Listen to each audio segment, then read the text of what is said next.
Daniel Ricciardo's impending departure from McLaren will bring an end to 2 difficult years for the 8-time Grand Prix winner. The FIA's Contract Recognition Board, which reviews all F1 contracts for validity, is set to have approved Piastri's new contract with McLaren over his existing deal with Alpine. And with Lando Norris as the working outfit's future, Ricciardo is the weak link in this situation. While his sensational Monza victory, McLaren's first in nearly 9 years, was a reminder of his undeniable talent, it will be remembered as an outlier result from his time out working, barring any late-season heroics. Few expected things to turn out this way. Ricciardo's arrival for 2021 was viewed as a coup for McLaren as it snatched the Australian away from Enstone, an act it now plans to repeat with Oscar Piastri. Ricciardo's struggles last season were attributed to adjusting to a new car philosophy, which were eventually ironed out, leading to his Monza victory. Season 2 with McLaren should have been different. Nevertheless, the struggles not only continued but intensified. Ricciardo had 56 points and 9-point finishes after 13 races in 2021.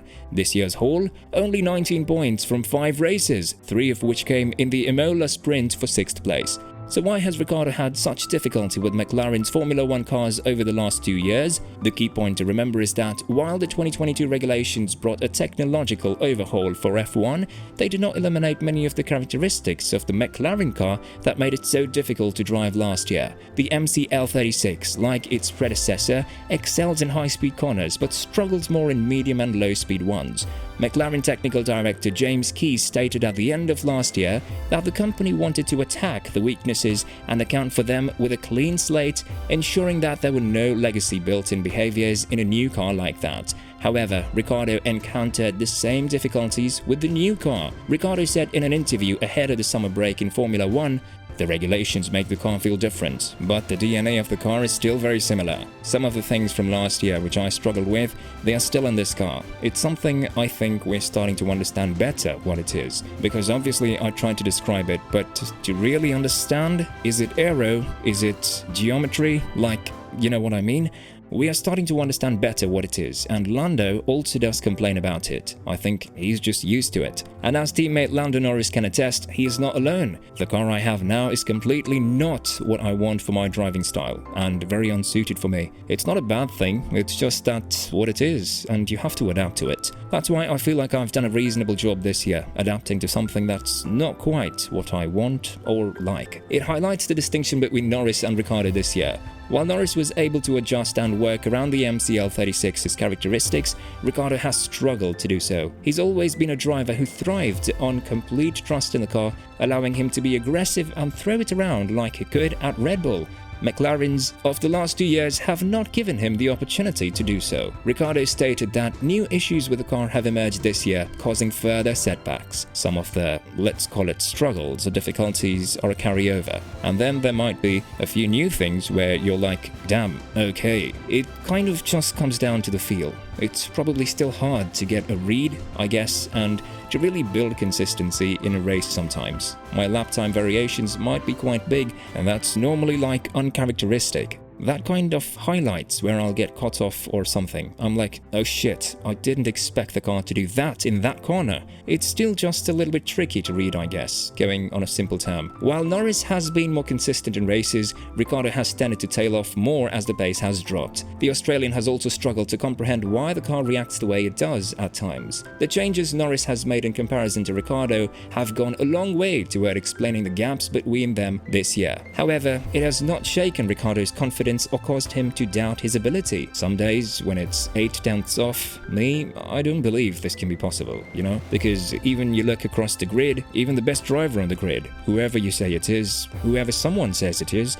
they are not 8/10ths better than the second best. Like, this is a big gap. There is still a lot I'm trying to learn with the car and understand. Not always that easy to figure it out, but I feel we're getting closer. And Ricciardo has always been confident that things would work out. And while a repeat of his Monza victory may be a stretch, he has never wavered in his belief that a breakthrough is not far away. We obviously tried a lot of things. I think this year, we've understood more, and some of that understanding is definitely carried over from last year. I'm still not setting the world on fire, but I'm not saying a win is going to happen in a week, but I feel like it's going to come. That's certainly what keeps me motivated.